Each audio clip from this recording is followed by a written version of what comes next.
Shako, welcome to the show. How are you doing today? Doing amazing. It's Thanks for having me, man. pleasure to have you on board. I remember the first time we met was November, I believe, and I've seen you work for a long time, and that you're a good friend of Charlie's as well. So I'm actually looking forward to the chat. Likewise. Just to kind of begin things, I want to kind of throw you in the spot with a quick question here. Is something I've kind of looked into quite a lot is, and I think you'd probably be a really good speaker on this, is why do you feel like intelligent people that have all the ideas in the mind struggle to articulate and communicate clearly? That's a really great question because it's one of the most common things you see with a lot of professionals who are in technical fields, especially. Yeah. For example, tech, finance.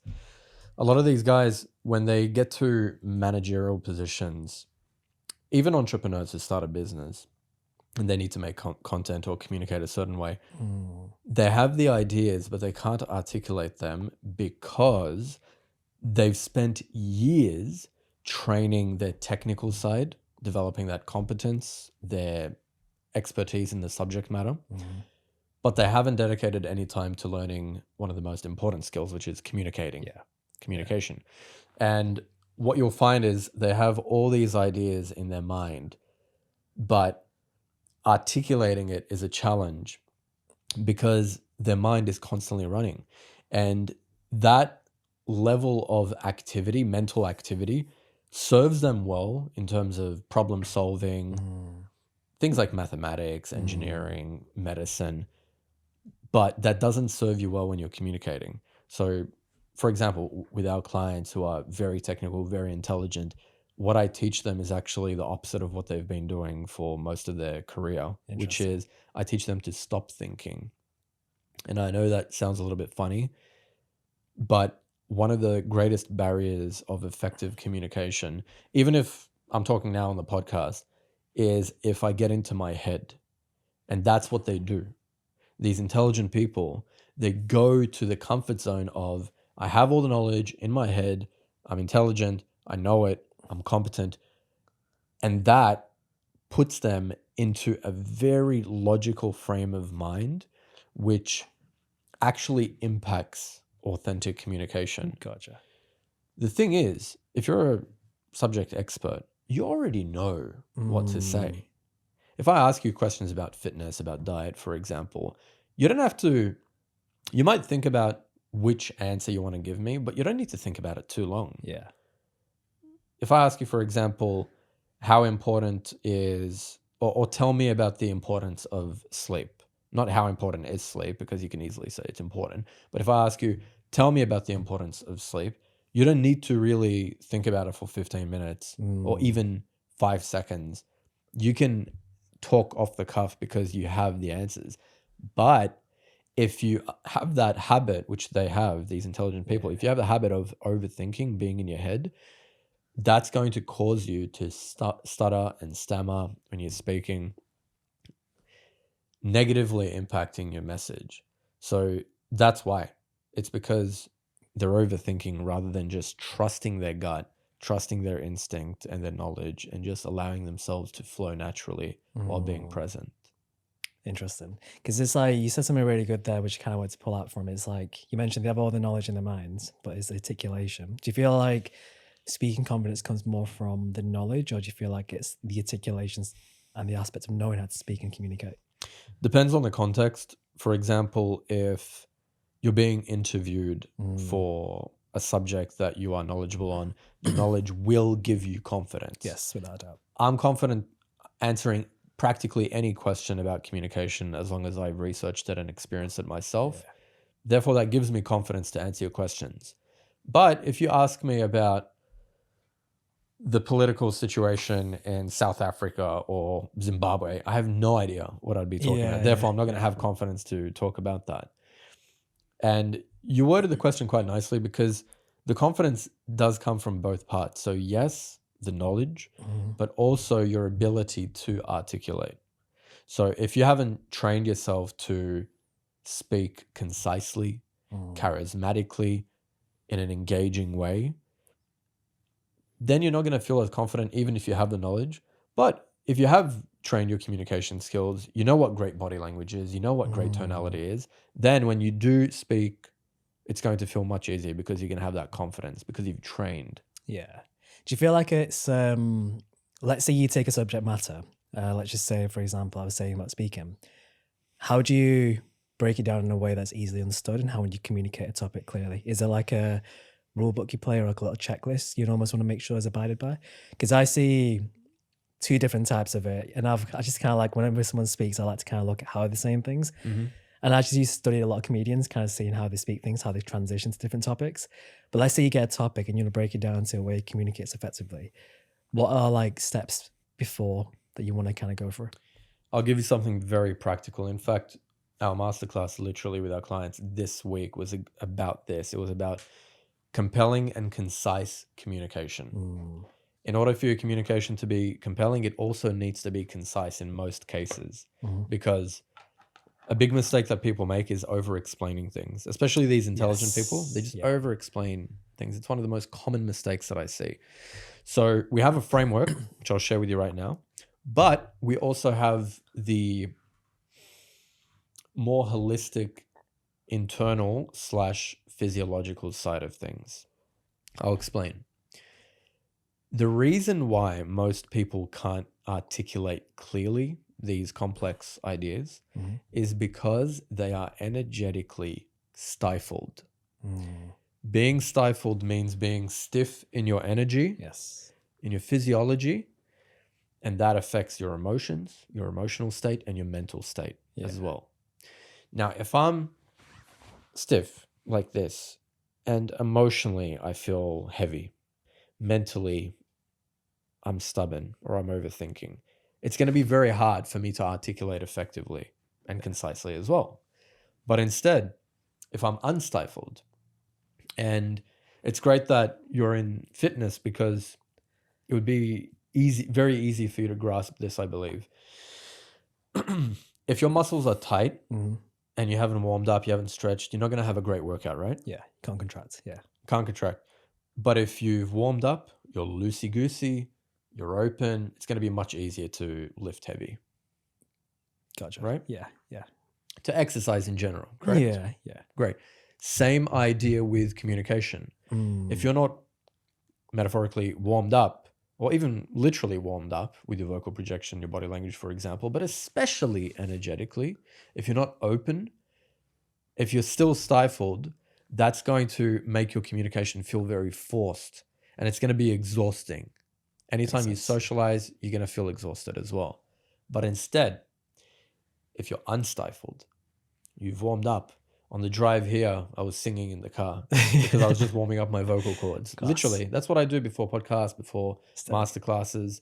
I just sing out loud. I'm not a great singer, but it warms up the voice. Yeah. That allows me to be easily unstifled. So then whatever I say becomes easier. So that's the first thing. That's the first thing that I tell my clients. The framework that I'll give you, and your listeners can take this away, they can note this down, is the PREP framework. Point, reason, example, point. If you have an idea that you want to articulate, you use the PREP method. Point, reason, example, point. I'll give you a demonstration. My point is that communication skills are the most important skills that anybody can learn, no matter the industry. Yeah. The reason for this is whatever industry you're in, you're going to have to communicate. Yeah. As a fitness coach, you're going to have to articulate yourself on camera, to do marketing, and to speak effectively in a way that's easy to understand to your clients as well, right? For example, you have that. You also have communication coaching or any type of teacher they need to articulate. Therefore, no matter what industry you're in, your communication skills are going to be the most vital skill that you learn. 1,000%. Yeah, I can see that. See what I just did? Yeah. Point, reason, example, point. And I can drag it on as long as I like. I can give you 5 more examples. It's better to give a couple of powerful examples rather than too many. That can lose people as well. And you can use that for anything. Yeah. Using that PREP method that allows you to take any idea, even complex ones, and articulate it in a way that's going to be easy to follow. That's a really nice little framework, to be fair. Like point, reason, obviously explanation, and evidence, and that's to a point Example as well. point. Yeah. Yeah.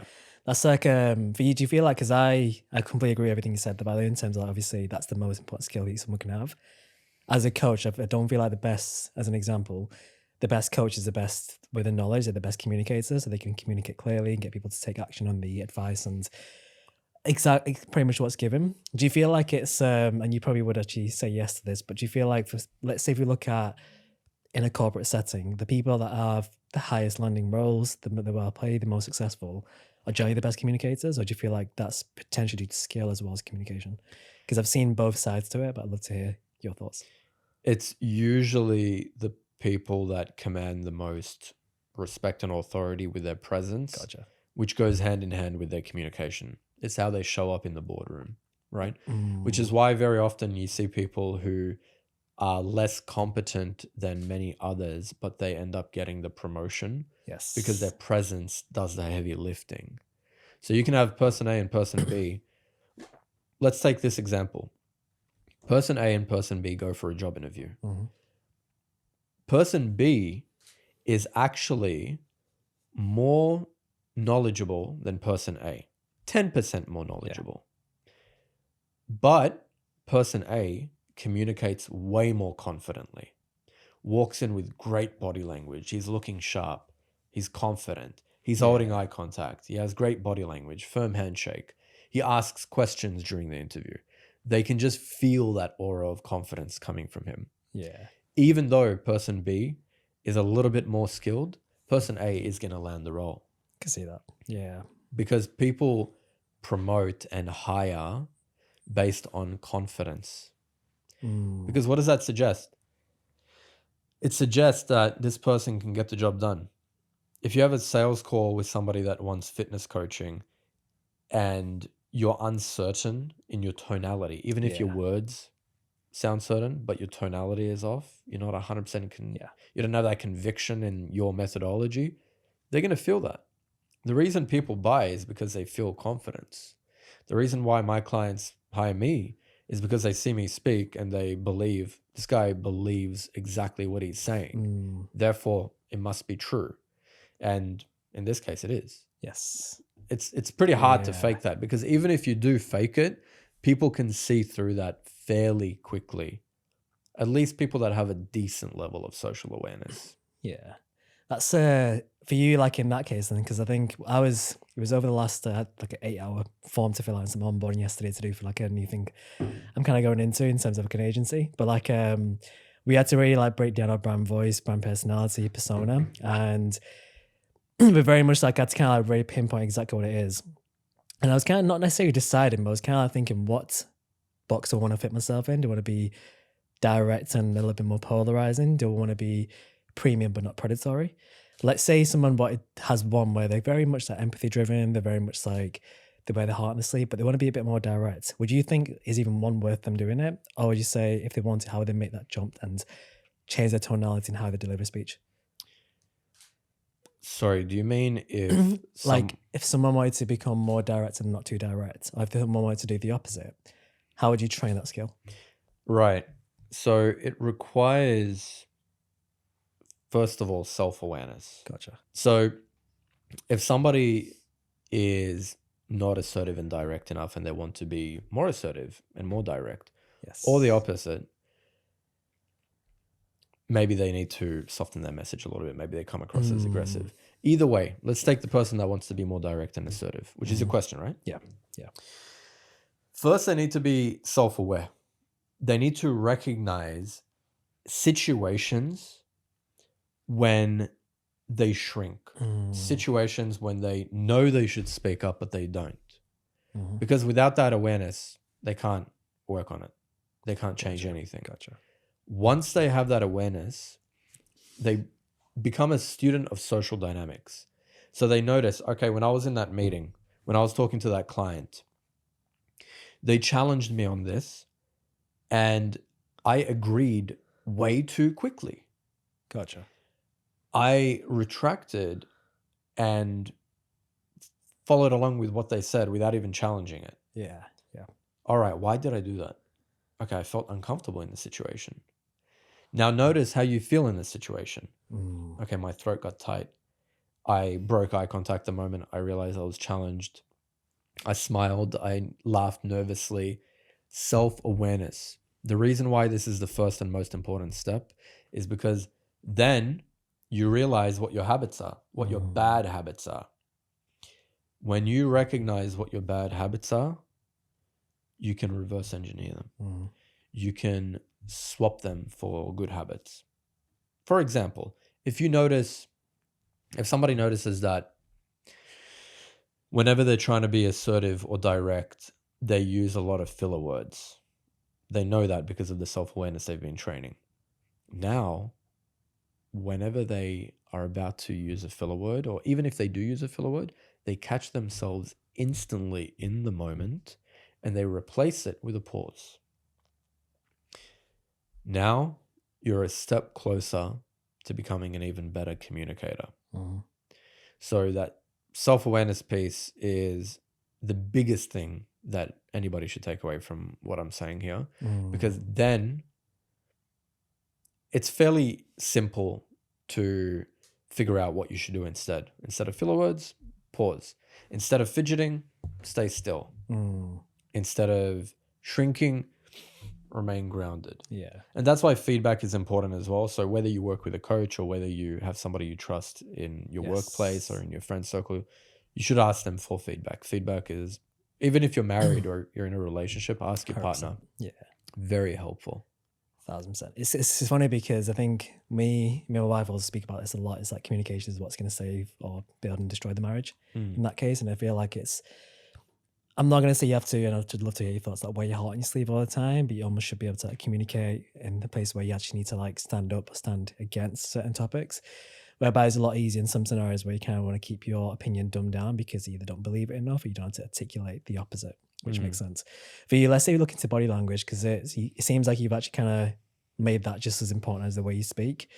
How do you train body language and what do you, let's say from observation, someone walks into a room, usually you'll know like if their communication is going to be clear or is not going to be clear, and generally you know how the person will come across.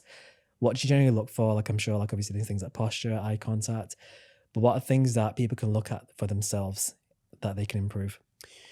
Body language is one of the easiest ways to read somebody because it communicates how they're feeling internally. That's why body language is so important, because it is a manifestation of your inner state. If somebody walks into the room and they have their hands in their pockets and their shoulders are rolled forward and they're looking down and shuffling their feet, it's clear to see that they're not very confident in themselves. And that betrays them, because maybe they are.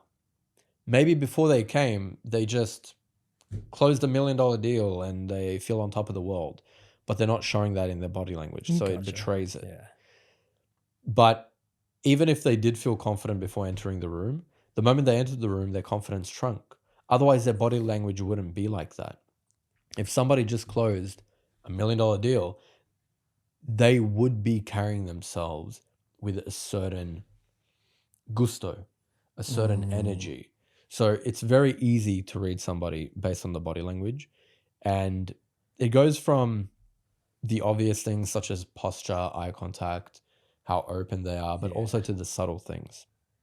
For example, how much they fidget, how quickly they react with their facial expressions. I mentioned nervous laughter and nervous smiling earlier. That's a very subtle tell. You can tell if somebody's nervous by how quickly they smile and react. And I'm not suggesting that you shouldn't smile and shouldn't laugh. In fact, the more natural laughter and smiling there is, the better. Yeah. In fact, that says that you have a great internal state. But if it's reactive, then that's not only disingenuous, but it communicates how they're truly feeling internally. So the cool thing about body language is, of course, you have to go to the root cause of your lack of communication, which is usually presence. That's the first thing we go over with our clients. It's presence and energy, then body language. But body language is also one of the most effective ways to boost not only your social presence, but your confidence in general. Yeah. Because I'm sure you'd agree with this, our mind and our body are connected. 100%. There's a reason why fitness trainers encourage you to have the mind muscle connection while you're lifting, because then you can lift more effectively, right? Mm. You can potentially lift heavier, more accurately, things like this. It's the same idea with your communication. Yeah. If I just sat here without using gestures and facial expressions the whole time, I can still articulate my thoughts, but it's not going to have the same impact, Yeah. nor is it going to give me the same energy. So I tell my clients all the time, if you're in a podcast, if you're recording content, if you're telling a story to friends, use your hand gestures like I'm doing now. Use your Yeah. facial expressions, because that is going to impact you psychologically.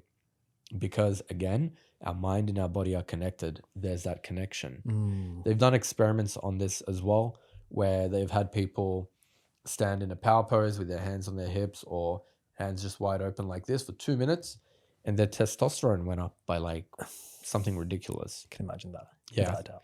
Yeah, I think it was like within the span of 2 minutes, it just boosted by like 40% or something. I don't have the exact reference. I have it somewhere, but not that's right now. interesting. Yeah. They felt more confident. And you see it throughout the animal kingdom as well, right? The rooster puffs his chest out. Even with apes and chimpanzees and gorillas, you see them when they're confident, when they're asserting dominance. They have the chest out, they're pounding the chest, because that makes them feel bigger, not just physically, mentally. And as human beings, as Homo sapiens, we're wired very, very similarly.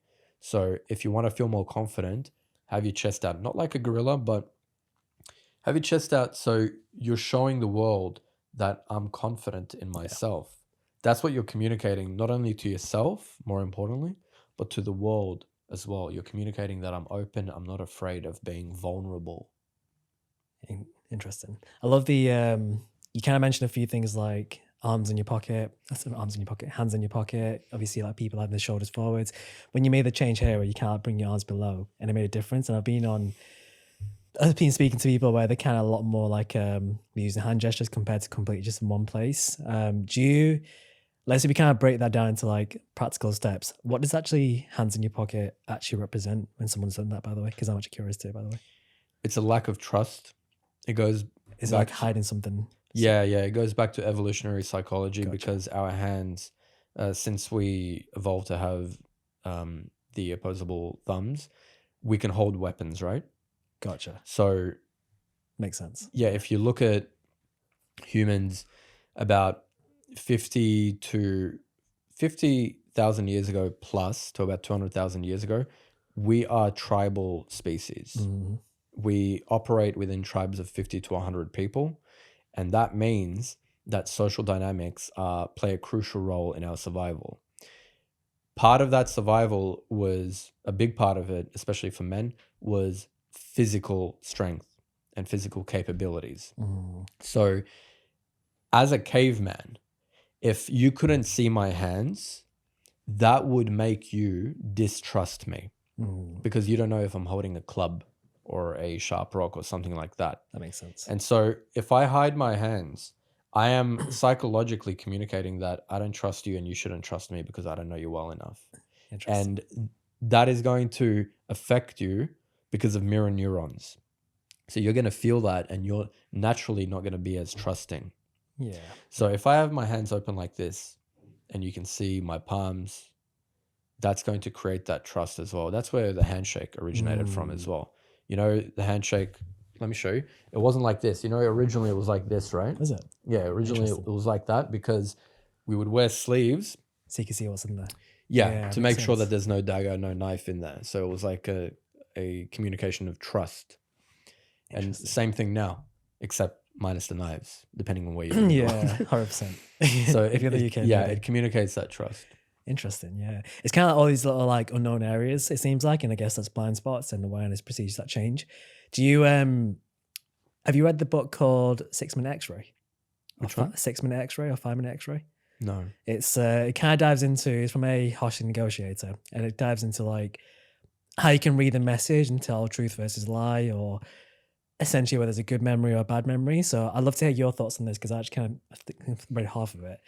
but like there's a left bias and a right bias. So let's say you ask me for my name and I look to the right. That would make, and I'll tell you the right answer. It'd be like a right bias means it's a positive and it's the correct answer. Left may be a lie. Up obviously means you're looking forward and is more positive. Down is more like in sorrow, looking back. But like there's like that, and obviously from a place of like how people speak, like you mentioned, if they get a dry throat, they tend to stammer, they tend to kind of like, you can just see some anxiety. What do you detect quite often is kind of the main thing that people often do without realizing it? Which I want to bring that into a question, because it's really, you don't know until you don't. You don't know until someone points it out. It's the biggest thing. Yeah, great question. And this has to do with reading social cues, which is the third thing that we teach our clients after presence, body language. Then it's reading people, reading social cues. You can also call that social intelligence, which is extremely important. And first, I want to talk about why it's important to learn how to read social cues.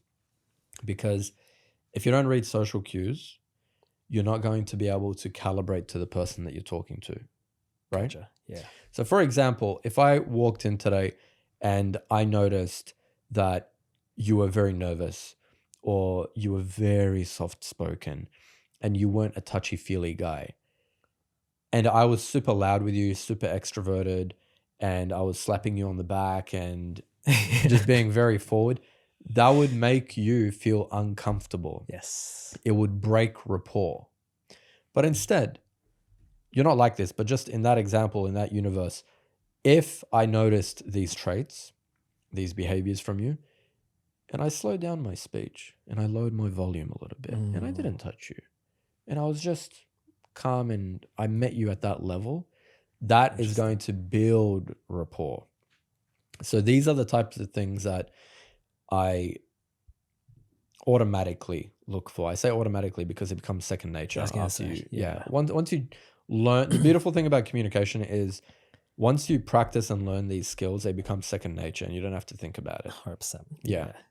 One concern that clients have when they first start working with us is, Shako, okay, but after 3 months, when we finish working together, what happens then? Am I going to go back to old patterns?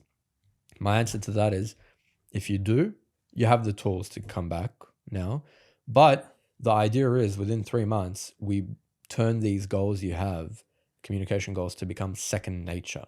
So you don't even have to think about it. It becomes unconscious competence rather than the conscious competence of putting in effort.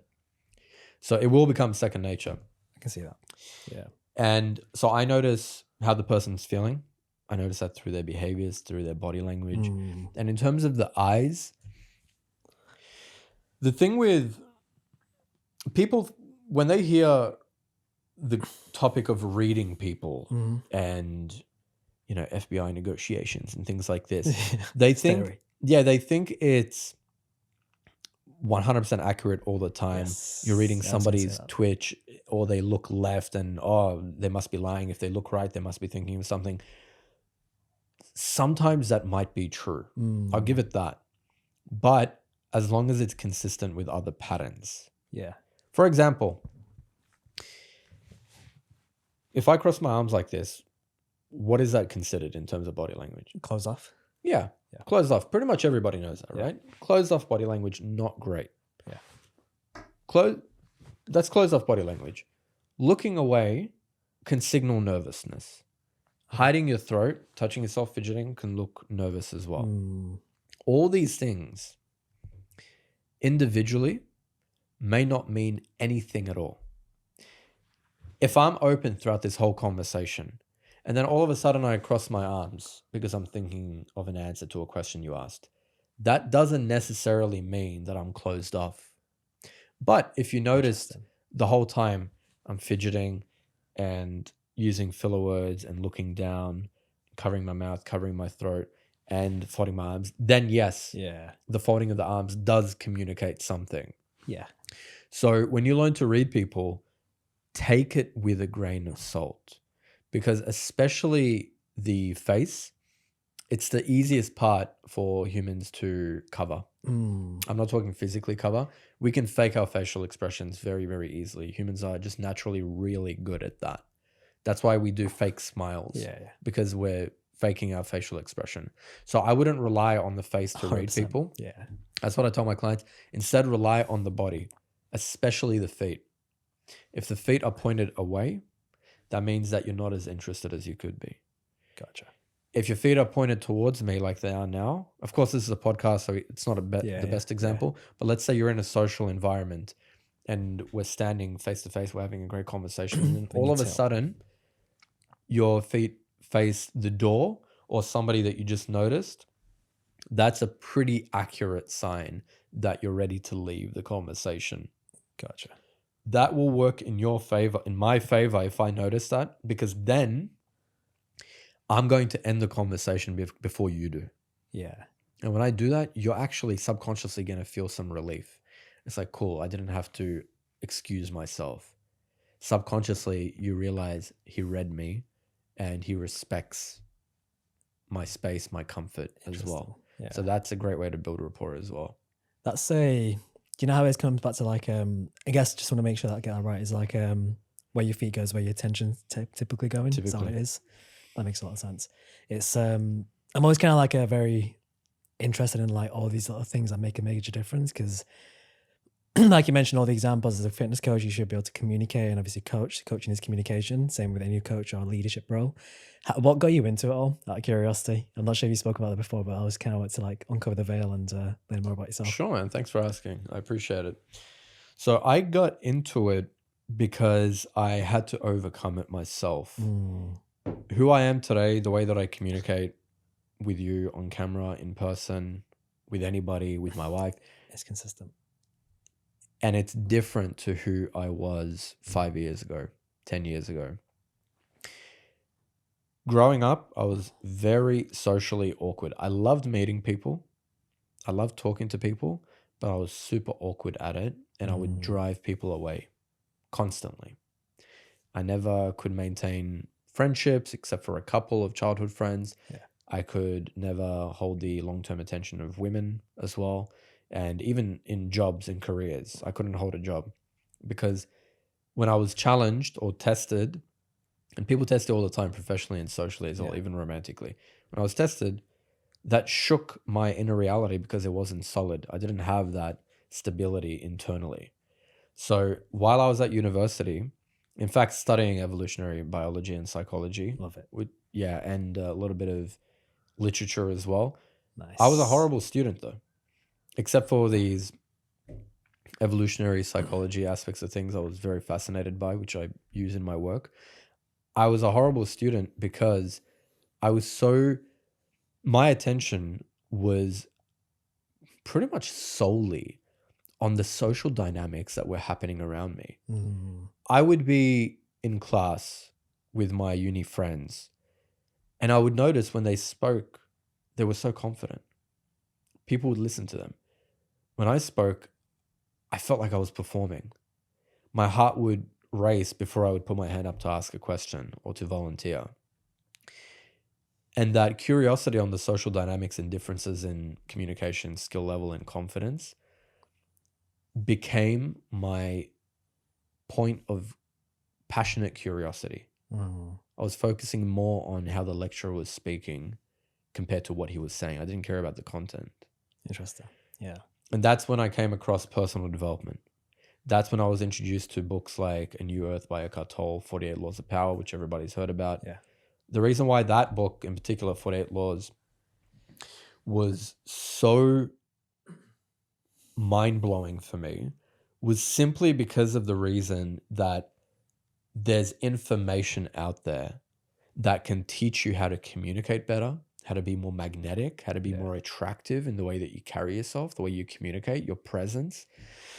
So I dropped out and I went head first into the deep end to practice my communication skills. So I went into sales. I went into door-to-door sales. I went into telemarketing. I went into different marketing roles, direct marketing, simply because I wanted to practice communicating. I wanted to be the best student ever. So I found roles where I saw potential mentors, like the managers and the top salespeople and things like that. And I just shadowed them. And while I was doing that, I did courses on communication. Yeah. I studied YouTube books, self-reflected, writing journal entries about interactions I had, about sales that I closed, sales that I lost, and just became from then a lifelong, because I still am, student of social dynamics. Mm. After a few successful careers, went into real estate as well, and then I got headhunted to be a BDM at a compliance firm in Sydney. Fantastic. Built really great relationships with directors and CEOs that we were working with, executives. And I got to a point where I realized that I had built such great relationships, such a solid network. I had a healthy 6-figure income at the time in Sydney. It was safe and secure during COVID as well. Mhm. And it was during COVID that I took a step back and I asked myself, how did I get to this position socially and professionally without a degree? It was because of my communication skills, Mm. and I was hungry for more. I wanted to do something that I was passionate about. I loved speaking. I loved speaking on camera. And that's when a good friend of mine suggested that I follow my heart. It was Justin Holland. Shout out to him. He suggested I follow my heart and teach communication as a coach. And that's when I started Mind's Eye Status, and I've been doing it for the past 6 years. Love it. Mm. Yeah, it's the story, right? Because it's like what sometimes in those scenarios, obviously people come in and they get into one area of development. This is what brought you into it. Because a lot of guys, obviously, from my own background, is more of a case of like I was kind of the guy that was underestimated. I'd never saw myself as a man that I could be. Didn't have a male figure in my life, so kind of was like trying to be around more men. And obviously, I found fitness was a thing they do commonly, and I kind of got pulled into that. But it's really funny how like everything connects really well in that scenario too. And for you, when you went into sales, what was the first slap in the face you got? What was the biggest realization moment that you didn't expect? Because I'd love to hear that. I have to say, brother, the reason that I did so well in my first year of sales was because of my attitude. So I like I didn't even comprehend a slap in the face. That's the truth. I like it. Because I knew that I need to face a lot of rejection in order not only to make a sale, but to sharpen my communication skills. Mm, So if you don't mind, I'm going to answer a different question, which is 1000%. connected. 1000%. That question is, what was the biggest aha moment Yes. in Yeah, sales? yeah. I remember it was in my first week getting mentored by the top salesperson in the company. I knocked on a door, said, hey, my name's Shako. We're doing a project in this area, blah, blah, blah. Not interested. Boom. Close the door. The mentor pulled me aside and he said, Shako, you're boring. I said, okay. It didn't hurt my feelings. I put my Yeah. ego to the side. I'm coachable, man, which I think is a Love that. skill everybody Yeah. should have. I said, tell me. He said, do the pitch again to me right now, one-on-one. We're on the side of the street. But this time, use your facial expressions and smile and hold eye contact and have some emphasis in your tonality and use your gestures. I said, hi, I'm Shako. We're just doing a project in this area. He goes, more. I said, okay. Hey, what's up? I'm Shako. We're doing a project. He goes, more. I was like, okay. Hey, what's going on? I'm Shako. We're just doing a quick project in the neighborhood. And he goes, boom, that's it. Exactly. Epic. And I was like, okay. It felt a bit awkward. And he goes, yeah, because you're not used to it. It'll feel normal. Next door, it was the first time I got through the whole pitch without somebody closing the door. And that just lit something inside of me. I was like, oh my God, I just influenced another human being with my communication skills. Yeah. I can do anything with this. Mm-hmm. Anything is possible with this. If I improve my body language, my tonality, my energy as I'm communicating, I can make an impact.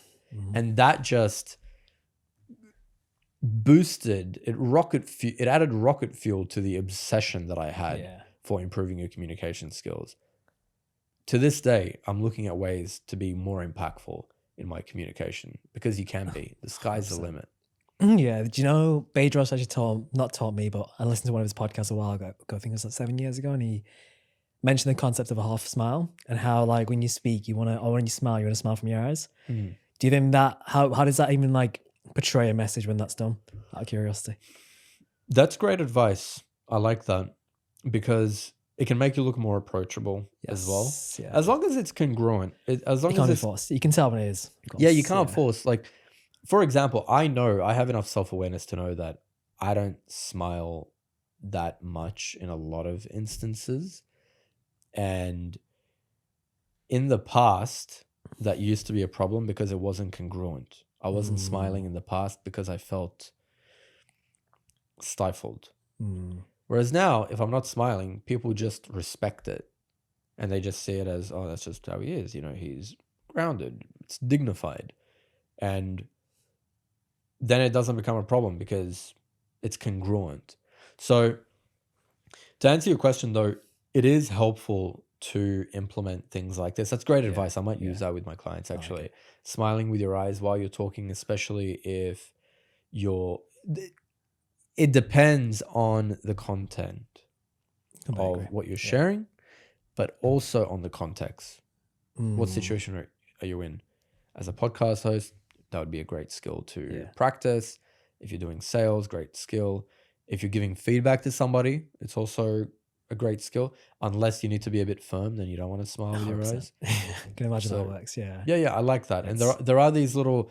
Here's the cool thing about communication. There are these techniques that you can implement that will improve how you're perceived. Yeah, it's that's really cool because obviously different advice will be relevant in different scenarios too. And I think Shelby Sapp, she was like, you can tell passion in the eyes, and when I speak to you, you can generally tell that, by the way. But like, you can kind of tell like when someone's talking about the topic up from the top of mind, and it's singing from the heart. It's kind of, you can tell from the eyes directly, which I guess in dating scenarios, in when you're trying to speak to a opposing sex, tend to be quite important, right? So that's a big one as well. Yeah. Do you feel like from a place of, let's say, we can bring communication into a standpoint of dating, confidence in terms of relationships and finding the opposite behind the partner, how have you found that there's what limitations do you tend to see quite a lot? Because, for example, like, let's just say you're approaching a girl in the gym, right? How do you know when to do it? How do you know when not to do it? What's the right way in those scenarios? Let's say you're cold approaching, or let's say in that scenario. Yeah, it's a fun question. I always love to hear that one. It's an area of communication that can be the most challenging for a lot of men because the ego is extremely sensitive. And that's one of the biggest blockers that prevents men from connecting with women. It's the ego. They think if I approach and she rejects, who does she think she is? It's going to negatively impact me, things like this.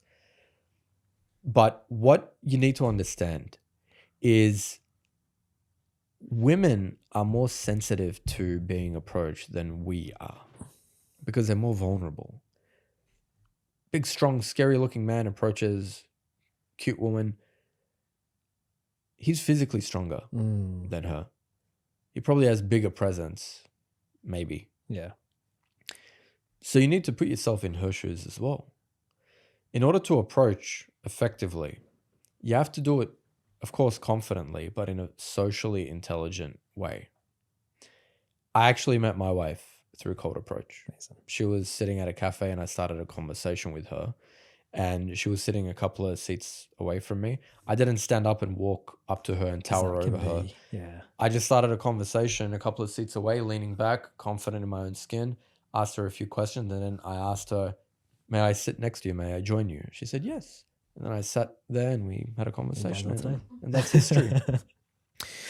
So being able to read social cues is extremely important. For example, if during our conversation she kept looking back to her laptop that she had in front of her or her phone she was working on, if she kept breaking a smile instantly, I would know that she's not interested. Yeah. And cutting her answers short, then I wouldn't pursue that. But if she is open to it, then I will pursue it. So for men approaching women, put your ego to the side and just be authentic. There's nothing wrong with approaching a woman and saying, excuse me, I know this is super random, but I thought you look really glamorous today, or you look extremely feminine in the way that you're walking. A genuine compliment. I'm Shako, what's your name? And then if she's responsive, then you continue. If she backs away, you take a step back. If she takes a step back, you take a step back and you're still charming, and then she takes a step forward, then you can take a step forward as well. It's about social calibration, which is why reading is so important. You need to be able to read her facial expressions, her body language, her tonality. as long as you make sure she feels safe and she feels comfortable. Yeah. In fact, single women desire to be approached by a charming, strong man because that's what they want. They want a man who's going to lead the interaction. He's not going to put the pressure on her. He's not going to wait for her to approach him. Sorry, to approach her. Oh, sorry, the other way around. Getting them mixed up. They appreciate when you can take the lead. When I say, hey, let's go here. A really fun place. Awesome. Yeah. Let's go. And the more they comply with your suggestions, especially in a first date, first approach, let's connect on WhatsApp. I'll shoot you a message. We can connect on the weekend. Yeah. That shows confidence. It shows leadership and initiative, and they really appreciate that as well.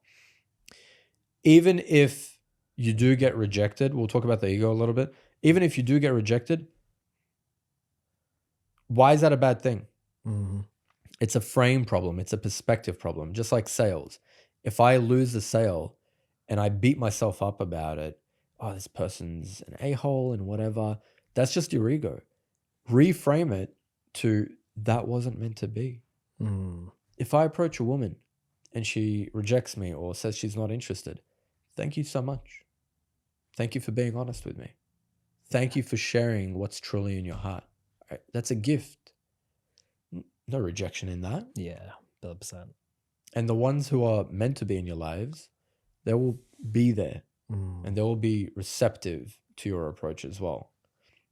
So as men, don't be afraid to start conversations, because if you approach in a charming, socially intelligent way, even if it doesn't work out, now you're the guy in the gym that she's going to see who was confident enough to approach. The door's open. Yeah. And that 100%. just builds character, man. Yeah. You really kind of, when you said that as well, I really pictured like, kind of like you mentioned from like evolutionary ages, like let's say a lion approaches a lioness, like how does that feel when it comes to it? Which makes a lot of sense too. It's a very good way to bring that together. Yeah. Which is excellent. For you, like, let's say we kind of like pull into communication in hard times. Let's say there's a disagreement and it's like not to, let's say in a marriage scenario, let's say there's a disagreement where both parties think their point is valid and obviously there's both sides of the coin. How do you disagree fairly and come to a solution? Because I realize a lot of people don't know how to disagree, which is where arguments happen as well. They kind of obviously, it's more like them versus them versus them versus the actual thing itself. How do you disagree and conclude, let's say, topics of conversation that need to be concluded the right way? It's a great question. So I would be careful of seeking a conclusion. Gotcha. That's a very interesting. masculine way to frame the question. That's a learn Yeah, the hard because way. men want to put a lid on things. They'll say, "Is it good, baby? We're done. Okay, it's finished." And I'm guilty of that sometimes as well. It's our instinct. We like putting an end to things. It's masculine nature. Whereas women, if you put that expectation on them, it only frustrates them further because they need to go through their own process to express their emotions however they express it, whether it's through doing something on their own, communicating, being emotional, and that's beautiful. That's fine. There's nothing wrong with that. So we can't put that expectation there. But the expectation that we can put forward is, let's have a productive conversation. Let's make sure that we communicate in a healthy way. That is an expectation that you should put your foot down towards, because if that's not the case, then what are we doing here? What's the point? You just arguing, basically. What's the point of being in this partnership in business or being my client or being my wife if we're not going to have a productive conversation and communicate in a healthy way? So that is the boundary. That is a non-negotiable. When people have disagreements, the first thing that you need to pay attention to is, am I creating a safe space for a disagreement and a potential discussion / argument here? Because if we'll take marriage as an example. Yeah. If she or he doesn't feel safe while I'm accusing or sharing something that I'm unhappy about, that's only going to create defensiveness, which is going to cause the butting of heads continuously, just going to be running in circles. So firstly, make the space safe. I want to hear you out. I want to hear why you did that. Yes, I'm upset. but I want to understand what was your reasoning behind doing that thing, because it did upset me. So can you tell me your thought process? That way you're opening up. It's like, look, I am angry, but I do want to hear from your side as well. Make it safe. Next, don't try to force your opinions onto the person, because you can't. It doesn't work. I've learned this the hard way myself. You have to learn how to be flexible. So that means expressing yourself and doing it in a way where it's like, this is what I believe, and that's it. I'm not going to change your mind. That's up to you to do. So again, it is very much a masculine problem as well, where we want to have that decisive, conclusive communication style, which sometimes, in fact, often is very helpful as well. But in the context of your question, which is disagreements where emotions are high, that's when you do need to be more patient and going a little bit more practical as well. Don't react. If you're angry, if you feel yourself getting hot-headed, getting angry, that's the time to step back and say, look, you're getting frustrated. I'm getting frustrated. I feel angry. Let's revisit this conversation in an hour or tomorrow. That way you're being proactive by making sure you're keeping the space safe. Yeah. Goes back to that. And final tip I'll give, I don't want to overwhelm the audience here as well. Final tip is ask questions. Yeah. Ask questions to understand the person. What makes you think that? What was your motivation behind that? Okay. And from your perspective, why was that the right thing to do? All right. And then reflect back to them what they heard, because then they will feel heard, and that'll lower their guard as well. I love that. Yeah, the conclusion thing is the biggest thing, isn't it? Because as men, you want to think, here's a solution, let's plug and play and let's go do it, which is where I've gone wrong in the past. A lot of guys, I'm sure, listen to this have, and it's obviously a masculine trait where it's like, A and B equals C sort of thing. Yeah, So and it works, and it works well in business, for example. Without a doubt. If you have a team meeting and your team is giving you a million excuses, you You'll can say, this. you can say, it sounds like that's an excuse, brother. Moving forward, I don't want to hear that again. Yeah. Boom. You can end it in some situations like that. You can come to a conclusion, and you should come to a conclusion in business as quickly as possible. It's decision making.